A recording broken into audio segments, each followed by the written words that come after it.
안녕하십니까. 법률의 품격 이응세 변호사입니다. 지난 시간에 이어서 영업비밀 보호에 대해서 나머지 말씀을 드리겠습니다. 지난 시간에는 영업비밀 침해 행위의 6가지 유형 중에서 3가지를 말씀을 드렸습니다. 나머지 3가지에 대해서 말씀을 시작을 하겠습니다. 네 번째 유형은 계약관계 등에 따라서 영업비밀을 비밀로서 유지하여야 할 의무가 있는 자가 부정한 이익을 얻거나 그 영업비밀 보유자에게 손해를 입힐 목적으로 그 영업비밀을 사용하거나 공개하는 행위라고 되어 있습니다. 즉, A라는 영업비밀 보유자와 B라는 사람과 사이에 이 영업비밀에 해당하는 정보를 사용하는 어떤 계약관계가 있었습니다. 지난 시간에 제가 영업비밀을 보유하는 기업이 그 영업비밀을 다른 회사에 제공하는 경우에도 비밀관리성이 상실되지 않을 수 있다라고 말씀을 드린 바 있습니다. 그럴 때 비밀관리성을 상실하지 않기 위해서 취하는 조치가 비밀 유지 의무를 부과한 것이라고 말씀을 드렸습니다. 이 건의 지금 말씀드리는 이 유형의 경우도 바로 A와 B 사이의 계약관계에 의해서 A의 영업비밀을 B가 제공받게 되는데 B는 A와의 계약관계에 의해서 비밀 유지 의무를 부담하고 있는 것입니다. 그런데 B가 그 비밀 유지 의무에 위반을 해서 그 영업비밀을 사용하거나 공개한다면은 바로 이 유형에 따른 영업비밀 침해 행위에 해당하는 것입니다. 지난 시간에 말씀드린 것처럼 외부 기업의 영업비밀이 제공이 된다 하더라도 비밀관리성이 유지될 수 있는 이유가 바로 그 B라는 사람이, 즉 비밀관리 유지 의무가 있는 사람이 그거를 어기면은 이와 같이 침해 행위가 될 수 있기 때문에 A의 입장에서는 비밀 관리성을 충실히 이행하고 있다고 보는 것이죠. 5번째 유형은 방금 4번째 유형에서는 B라는 사람이 비밀 유지 의무가 있는데 그것을 위반하는 경우를 말씀을 드렸는데 거기에서 사용 또는 공개하는 행위라고 말씀을 드렸습니다. 5번째 유형은 B가 그와 같이 비밀 유지 의무를 위반을 해서 그 영업비밀을 공개를 했을 때 그 공개된 영업비밀을 C라는 사람이 다시 취득하는 경우가 생깁니다. 그런데 C가 그 영업비밀을 취득을 할 때 B가 그렇게 부정하게 공개된 그 점에 대해서 알았거나 또는 중과실로 알지 못했을 때 그런 것이 바로 이 그 5번째 영업비밀 침해 행위에 해당합니다.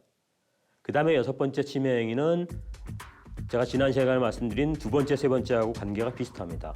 C라는 사람이 B가 부정 공개한 영업비밀을 취득할 당시에는 그런 부분에 대해서 몰랐었는데 그 이후에 이것이 B가 부정 공개한 영업비밀인 사실을 알았거나 이제 중과실로 알지 못하는 상황이 됐음에도 불구하고 그것을 다시 사용하거나 공개하는 행위, 이것이 6번째 침해 행위에 해당하는 것입니다. 일단 영업비밀 침해 행위의 유형은 이와 같은데 실제 거기에 사용되는 들어가 있는 취득행위, 사용행위, 공개행위 이런 것들은 다시 또 별도로 지금 말씀을 드릴 필요가 있습니다. 먼저 구체적인 행위 태양 중에 하나인 취득에 대해서 말씀을 드리면 그 취득이라는 것은 법률적으로 이렇게 말씀을 드립니다. 사회통념상 영업비밀을 자신의 것으로 만들어서 이를 사용할 수 있는 상태, 그런 상태가 됐다면 이 영업비밀은 취득됐다라고 봅니다. 법률상으로. 여러 가지 경우가 있을 수 있습니다. 가령 도면이나 사진, 녹음 테이프, 필름, 컴퓨터 파일 이런 것들의 점유를 직접 취득하는 것은 아주 대표적인 영업비밀 취득에 해당이 됩니다. 이런 것들을 보통 유체물이라고 표현을 하죠. 2번째는 유체물을 직접 취득한 것이 아니고 영업비밀이 되는 정보 그 자체를 직접 인식하고 기억하는 것입니다. 간단히 말씀드리면 머릿속에 넣는다는 것이죠. 쉬운 일은 아닙니다만 상당한 기술을 가진 사람들은 자기의 그 기술 분야에 해당하는 정보를 당연히 머릿속에 넣을 수가 있습니다. 기억할 수 있죠. 이것도 영업비밀 취득입니다. 3번째는 이와 같이 영업비밀을 머릿속에 기억을 했건 어떤 방법으로든 영업비밀을 알고 있는 사람을 고용하는 것, 이것도 영업비밀 취득 행위에 해당이 된다는 겁니다. 즉 취득이라는 것이 그냥 우리가 알고 있는 어떤 그런 취득의 개념하고는 많이 달라서 영업비밀의 취득 행위는 굉장히 폭이 넓다는 것입니다. 그만큼 주의가 필요하다는 것이죠. 그래서 그걸 좀 예를 들면 가령 회사가 다른 업체의 영업 비밀에 해당하는 기술 정보를 습득한 자를 다른 회사로부터 스카우트했습니다. 그렇다면 특별한 사정이 없으면 이 스카우트한 그 회사는 그 스카우트된 사람이 가지고 있는 영업 비밀을 다른 회사의 영업 비밀이겠죠. 그걸 취득한 것입니다. 또 회사 직원이 사내 전산망에 다른 직원의 아이디나 패스워드로 접속을 해서 영업 비밀에 해당하는 도면을 자신의 컴퓨터로 다운로드 받았습니다. 그렇다면 그 영업 비밀이 이제 자기의 지배 영역이라고 보통 표현을 하는데 자기의 지배 영역에서 자신의 것으로 사용할 수 있는 상태로 만든 것이기 때문에 그것도 역시 영업 비밀을 취득한 것입니다. 즉 이 취득 행위 자체는 영업 비밀을 가져오는 사람 입장에서 어느 정도까지 나갔을 때 취득 행위에 해당하는지가 판단이 되는 것이기 때문에 상당히 주의를 요할 필요가 있고 굉장히 폭넓기 때문에 취득 행위는 많은 경우에 해당된다고 보시면 됩니다. 그다음에 사용 행위도 사실 중요합니다. 사용 행위는 이렇게 정의를 내립니다. 영업 비밀 본래의 사용 목적에 따라서 상품의 생산, 판매 등의 영업 활동에 이용을 하거나 연구 개발 사업 등에 활용하는 등 기업 활동에 직접 또는 간접적으로 사용하는 행위, 이렇게 정의를 내리고 있습니다. 직접 또는 간접적이라는 말이 들어갔죠. 가령 영업 비밀에 해당하는 도면을 그대로 베껴서 상품을 생산하는 경우, 아주 전형적인 사용 행위입니다. 그런데 주의해야 될 것이 많은 사람들이 방금 예를 든 이것을 사용행위라고 생각을 합니다만은 실제 타인의 영업 비밀을 참조를 해서 시행착오를 줄이거나 또는 필요한 실험을 생략함으로써 어떤 시간을 단축하고 비용을 단축하는 행위, 이것도 바로 사용행위에 해당이 된다는 겁니다. 즉 다른 회사의 영업 비밀을 가지고 와서 그대로 베껴서 어떤 물건을 만드는 것만이 사용행위가 아니라 다른 사람들이 그 영업 비밀을 취득하느라고 그동안 시행착오나 이런 걸 거치면서 이루어놓은 성과를 그대로 가져오면 이 사람은 시행착오를 겪지 않을 수 있고, 그렇기 때문에 그 결과만 참조를 해서 자기가 직접 이 해당하는 다른 어떤 그 자기의 기술 개발에 참조를 했다면 그것도 바로 사용행위에 해당이 된다는 겁니다. 그리고 아까 말씀드린 것처럼 어떤 역설계를 해서 찾을 수 있는 기술이지만 역설계를 통해서 찾아야 되는 어떤 비용과 시간을 절약한다 하더라도 역시 사용행위에 해당이 되고, 즉 영업 비밀을 가져와서 쓰는 회사로 하여금 비용과 시간을 절약할 수 있는 모든 행위가 사용행위에 해당할 수 있기 때문에 그만큼 폭이 넓다는 겁니다.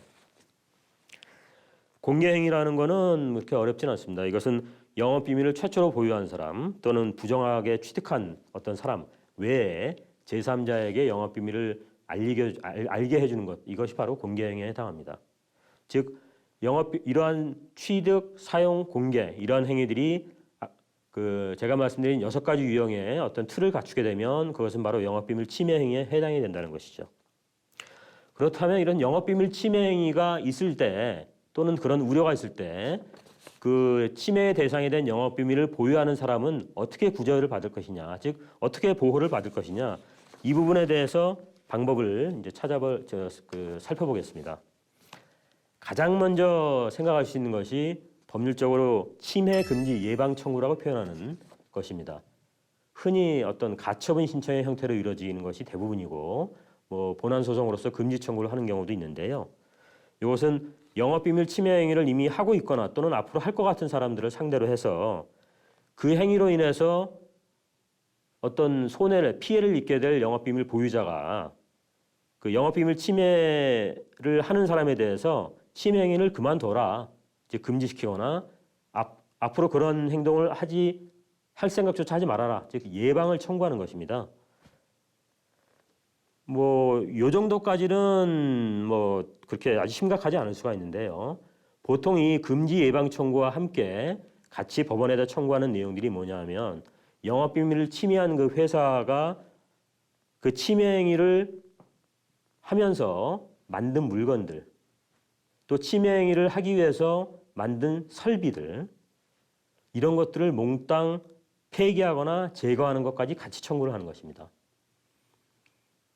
물론 영업비밀을 침해당한 보유자의 입장에서는 당연히 적극적인 그러한 조치를 청구를 해야 되지만 영업비밀을 침해당했다고 의심을 받는 기업의 입장에서는 자신이 만들어 놓은 설비와 어떤 제품들이 폐기가 되거나 설비들이 제거가 돼야 된다고 생각하면 그 기업은 굉장히 큰 타격을 입을 수밖에 없습니다. 따라서 이 영업비밀 침해 소송이나 영업비밀 침해 사건에서 가장 좀 크게 다퉈지는 부분들이 바로 이런 사건을 둘러싸고 다퉈지는 것이고, 실제 그런 부분에서 어떤 침해 행위를 특정하라고 거기에 필요한 설비가 무엇인지에 대해서도 많이 다퉈지게 마련입니다. 그리고 이렇게 그 침해 금지 예방 청구과 또 다른 관점에서 가장 쉽게 생각하는 것이 손해배상 청구입니다. 즉 영업비밀 침해를 받은 사람이 그 영업비밀 침해 행위로 인해서 어떤 손해를 입었을 것입니다. 그 손해를 이제 배상하라고 청구하는 것 가장 일반적인 경우인데요. 그냥 손해배상 청구 자체는 특별한 새로운 어떤 논리는 별로 없습니다.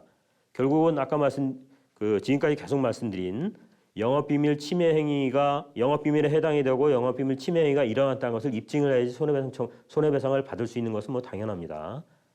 그런데 여기서 좀 특이한 것이 일반적인 다른 어떤 불법행위나 이런 것들과 좀 달라서 영업비밀 침해 행위의 경우는 영업비밀 침해 행위로 인해서 받은 손해가 얼마인지를 계산하기도 어렵고 특정하기도 정말 어렵습니다. 그것은 이 영업비밀뿐 아니라 많은 지식재산권의 경우에 공통된 어떤 사정인데요. 그러다 보니까는 그 권리자들 또는 영업비밀 보유자들의 어떤 손해 입증을 경감시켜서 영업비밀 보유자들을 보호하기 위해서 특별한 규정들을 법에는 두게 되었습니다. 이것은 부정경쟁방지법에 있는 것은 아니고 특허법이나 상표법에도 있고 저작권법에도 있습니다. 다 마찬가지로 지식재산권이기 때문에 그 지식재산권들에 의해서 침해를 받는 권리자가 손해를 입은 것을 특정하기가 굉장히 어려운 것이죠. 그래서 그걸 보완하기 위해서 만든 규정들입니다. 한 3가지 정도가 아주 중요한 내용인데요. 먼저 손해액을 추정하는 규정이 있습니다. 원래는 손해액이라는 것은 아주 그야말로 작은 구체적인 단위까지 원단위까지도 계산을 해서 특정을 해야 되는 것이 원칙인데, 실제 그 영업비밀 보유자는 자기가 영업비밀을 쓴 게 아니라 다른 사람이 씀으로써 자기한테 손해가 발생한 것이다 보니까 대부분 이 손해는 적극적 손해라면 또 소극적 손해고, 따라서 그걸 입증하기가 어렵습니다. 그에 비해서 영업비밀을 침해한 기업이나 그쪽 사람들은 그 영업비밀을 사용함으로써 실제 자기의 영업에 영업비밀을 적용함으로써 이득을 얻게 마련이죠. 그러다 보니까는 영업비밀 침해자가 그 영업비밀을 자기의 사업에 이용을 해서 이득을 얻은 것을 영업비밀 침해자가 입은 손해로 추정을 해버리는 것입니다. 입증하기가 훨씬 쉬워지는 것이죠. 물론 여기에서도 영업비밀 침해한 기업의 어떤 재무 상태나 이런 것들을 다 살펴봐서 그로 인해서 영업비밀로 인해서 얻은 이익이 얼마인지를 가려야 되는 상당히 좀 정교한 작업이 필요하게 됩니다. 그러다 보니까 또 다른 어떤 규정을 또 둔 것이 영업비밀 침해 행위의 대상에 대한 영업비밀의 사용에 대해서 통상 받을 수 있는 금액, 이것을 영업비밀 보유자의 손해액으로 청구할 수 있다, 이렇게 되어 있습니다. 사실은 이 규정이 있기는 합니다만 영업비밀의 경우는 제가 말씀드렸다시피 영업비밀은 다른 사람한테 노출시키는 것이 아니기 때문에 그 영업비밀을 이용해서 통상 받을 수 있는 금액이라는 것이 잘 상상이 되지 않을 수 있습니다. 알기 쉽게 말씀을 드리면 그냥 특허로 말씀드리겠습니다. 특허를 가지고 있는 사람은 그 특허를 자기가 실시하지 않고 다른 기업에 실시토록 한 다음에 사용료를 받는 경우가 있습니다. 저작권도 마찬가지고 상표도 마찬가지입니다. 그런 경우에 다른 기업에 사용하게 해주고 받을 수 있는 금액 또는 받았던 금액도 되죠. 그런 것들이 바로 통상 받을 수 있는 금액에 해당이 되는 것입니다. 영업비밀의 경우는 조금 상상하기 어렵지만 영업비밀의 경우도 그러한 어떤 그 영업비밀을 이용해서 지금까지 영업비밀 보유자가 얻고 있던 수익이 있다면 바로 그건 통상 받을 수 있는 금액에 해당이 돼서 손해액으로 추정을 받을 수 있다는 것이죠. 그 다음에 3번째는 지금 말씀드린 이익액을 손해액으로 추정하거나 또는 통상 받을 수 있는 금액을 청구하는 그거 말고도 그런 방법을 취하더라도 아무래도 그 영업비밀 침해자의 손해액을 산정하기가 어렵다고 하는 경우에 마지막으로 동원할 수 있는 방법이 있습니다. 그것은 뭐냐 하면 법원이 영업비밀 침해에 관한 소송에서 손해가 발생한 것은 인정이 되는데 손해액 자체를 도저히 입증하기가 어려운 그런 사정이 있을 때 그럴 때는 변론 전체의 취지와 증거조사 결과에 기초해서 상당한 손해액을 인정할 수 있다 이렇게 되어 있습니다. 표현은 좀 어렵게 되어 있습니다만 결국 법원이 여러 가지 사정을 종합해가지고 손해액을 정할 수 있다는 거죠. 여기서 말씀드린 변론 전체의 취지와 그 증거조사의 결과, 즉 아무런 근거 없이 인정하는 것은 아니고 여러 가지 사정을 종합해서 인정한다는 것이기 때문에 영업비밀 사건에서는 양측이 바로 조금이라도 좀 유리한 결과를 얻기 위해서 많은 어떤 자료를 제출을 하게 마련입니다. 그다음 침해금지 예방 청구와 손해배상 청구에 이어서 말씀드릴 것인 전직금지 가처분입니다. 이것은 영업비밀 사건에서 아주 많이 이용되는 방법인데요. 회사에 재직을 하면서 임직원은 그 영업비밀을 취득하게 되고 업무상 계속 취득하고 사용하게 되죠. 그러다가 그 임직원이 퇴직을 하는 경우가 생깁니다. 그런데 퇴직을 해서 그 임직원이 이 회사와 경쟁 관계에 있는 다른 회사로 취직을 하게 되면 원래의 회사는 당연히 위협을 느낄 수밖에 없죠. 그 영업 비밀을 가지고 다른 경쟁 관계 회사로 가기 때문에 당연히 이용될 가능성이 있는 것이고 그래서 그것을 막을 필요가 있습니다. 그렇기 때문에 이러한 상황에서는 그 영업 비밀을 보호를 위해서 바르고 퇴직하는 임직원이 다른 회사로 가는 것을 막는 전직금지 가처분을 신청할 수 있는 것입니다. 실제 그 임직원이 그 영업 비밀을 주로 다루는 업무에 종사하고 있었고 경쟁 관계에 있었고 실제 퇴직한 이후에 얼마 되지 않아서 그 경쟁 관계의 기업으로 가는 상황이라면 전직금지 가처분이 인용되는 경우도 꽤 있습니다. 다만 그러려면은 그 영업 비밀의 요건은 갖춰져야 되겠죠. 여기서 말씀드리는 것 또 하나 말씀드릴 것은 그러다 보니까 기업들은 이 영업 비밀의 요건이 갖춰져야 된다는 이런 점 때문에 전직금지 그 약정을 임직원들하고 미리 맺어놓는 경우가 많이 있습니다. 전직금지 약정을 맺어놓으면은 임직원이 가지고 다루던 것이 영업 비밀이라는 요건을 충족하지 않는다 하더라도 그 전직금지 약정에 기초해서 바로 전직금지 가처분을 구할 수가 있습니다. 그렇기 때문에 이제 전직금지 약정을 보통 체결을 해놓게 마련이고 다만 이런 경우에 기업에 있다가 퇴직을 해서 다른 쪽으로 이직을 하려고 하는데 그것을 막는다. 이것은 일반인들의 직업 선택의 자유하고 충돌하게 돼 있습니다. 그래서 그걸 적절히 조절해야 되고 따라서 전직금지 약정을 체결해 놨거나 또는 영업비밀에 기초해서 전직금지를 한다 하더라도 실제 그 전직금지를 시키는 기간은 상당히 제한을 하고 있습니다. 뭐 기술의 내용에 따라서 급변하는 기술이면 또 짧게 하고 뭐 이런 식으로 제한을 하고 있습니다. 마지막으로 이제 형사처벌의 문제가 있죠. 영업비밀을 침해하는 행위를 한 사람은 부정경쟁방지법상에 따라서 형사처벌을 받게 되고 그 형사처벌은 그렇게 가볍지는 않습니다. 또 하나 말씀드릴 것은 이 형사처벌에서는 부정경쟁방지법에 의해 따라서 형사처벌을 받는 것과 함께 형법상의 업무상 배임으로써 형사처벌을 받을 가능성이 있다는 겁니다. 말씀드린 것처럼 부정경쟁방지법상의 영업비밀의 요건이 매우 까다롭기 때문에 그 요건을 충족하지 못하면 부정경쟁방지법상의 형사처벌의 대상이 되지 않는데 그런 경우라 하더라도 바로 이 업무상 배임에 해당이 되면 역시 형사처벌을 받을 수 있다는 겁니다. 실제 실무에서도 부정경쟁방지법상의 형사처벌 대상이 아니기 때문에 그 부분은 기소가 되지 않고 이 업무상 배임으로 기소되는 사례들이 꽤 있습니다. 업무상 배임으로 기소될 때 부정경쟁방지법과 어떤 차이가 있느냐?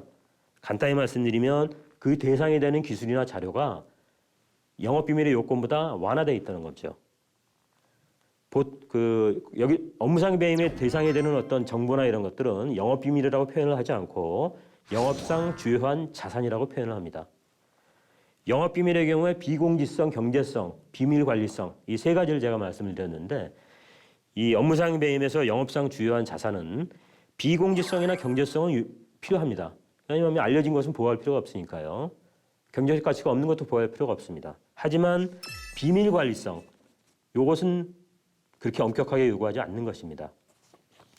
즉 그 영업비밀에서는 비밀관리성이 굉장히 중요하다고 말씀을 드렸는데 비밀관리성은 요구하지 않고 대신에 이 비밀을 어떤 유지할 임무가 있는 사람, 이 사람의 한테 책임을 묻는 것입니다. 배임죄는 이렇게 되어 있습니다. 타인의 사물을 처리하는 자가 그 임무를 위배하는 행위 이렇게 되어 있기 때문에 기업에 근무하는 자가 자기가 근무하면서 영업비밀을 취득하게 됐다면 당연히 그 사람은 그 영업비밀을 외부로 반출해서는 안 되는 임무를 가지고 있는 겁니다.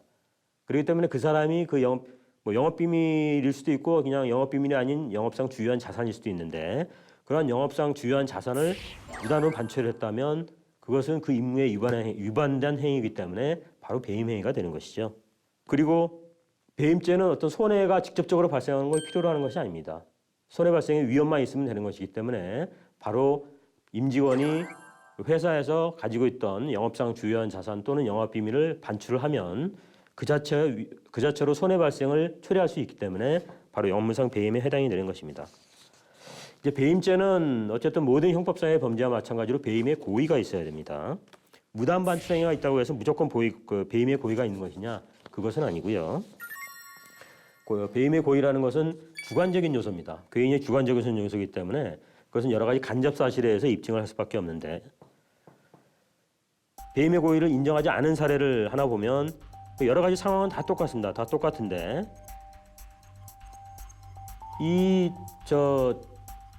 업무상 주요한 자산에 해당되는 어떤 정보를 업무 인수인계를 위해서 또는 자료 관리 차원에서 했을 수도 있다. 또 설사 그 사람이 딴 데 나가서 그 자료를 이용해서 어떤 새로운 프로그램을 만들었다 하더라도 그거를 참조했다라고 보기는 어렵고 뭐 이런 여러 가지 간접 사실을 종합해 볼 때 업무상 고의가 인정되지 않는 경우가 꽤 있을 수 있습니다. 그래서 이런 부분들은 간접 사실로서 많은 정황을 좀 입증을 해야 되는 그런 상황이 되는 것이죠. 여기서 하나 또 말씀드릴 거는 직무발명에 관한 얘기를 말씀드리겠습니다. 직무발명은 그 기업에 속한 임직원이 그 기업에서 업무상으로 이뤄내는 발명을 얘기하는 것이고 이 발명에 원래 발명을 이뤄낸 다음에 특허를 받을 수가 있게 되는데 그 권리는 종업원에 속합니다. 그렇지만 보통은 그 권리를 회사에 승계시키는 규정을 보통 취업규칙이나 이런 데 근무규정에 마련해 놓게 마련입니다. 그렇기 때문에 종업원들은 자기가 만약 직무발명을 했다면 그것을 회사에 승계시켜야 될 임무가 있게 마련인데 가령 종업원이 직무발명을 해놓고 그걸 회사에 승계시키지 않고 다른 제3자에게 공개를 했다면은 그것은 임무에 위반하는 행위죠. 임무를 위반하는 행위죠. 결국 그것은 업무상 배임죄에 해당할 수 있다는 것입니다. 이처럼 업무상 배임죄는 실제로 영업비밀, 그러니까 부정경쟁 방지법에 의한 영업비밀 보호를 보완하는 역할을 하고 있고, 형사처벌 단계에서는 거의 병력적으로 같이 이용되고 있기 때문에 이 점에 대해서도 항상 생각을 하고 있어야 되는 겁니다. 이상으로 부정경쟁 방지법상의 영업비밀에 대해서는 대략 말씀을 드렸습니다. 사실은 이 영업비밀 내지는 어떤 기술 이런 것들 보호하는 어떤 법률은 이 부정경쟁 방지법 외에도 여러 가지 법률이 있습니다. 산업기술의 유출 방지 및 보호에 관한 법률이 아주 대표적인 또 법률이고요. 그 외에도 대중소기업 상생협력 촉진에 관한 법률도 있고 중소기업 기술 보호 지원에 관한 법률들도 있습니다. 이러한 부분들은 상당히 좀 독특한 구성 요건과 이런 것을 가지고 있기 때문에 이런 법률에 적용되는지 여부는 좀 더 많은 설명이 필요한 것이라서 오늘 거기까지는 말씀을 드리지 않을 것이고요. 지금까지 말씀드린 것처럼 어쨌든 가장 대표적으로 영업비밀을 보호하는 법률은 부정경쟁 방지법이기 때문에 그 요건과 침해 행위 등에 대해서 항상 기업들은 숙지를 하고 보호받고자 하는 기업은 거기에 필요한 조치를 취하도록 애써야 하고 또 그 영업비밀을 어쨌든 이용하게 되는 기업들은 그것이 침해 행위에 해당하지 않도록 많은 노력을 해야 될 것입니다. 이렇게 해서 뭐 서로 큰 분쟁 없이 서로 상생할 수 있는 그런 어떤 노력을 하는 것이 필요하다고 봅니다. 예, 지금까지 2회분에 걸쳐서 영업비밀 보호에 대해서 말씀을 드렸습니다. 다음 시간에는 일조권과 조망권에 대해서 말씀을 드리겠습니다. 지금까지 법률의 품격 이응세 변호사였습니다. 감사합니다.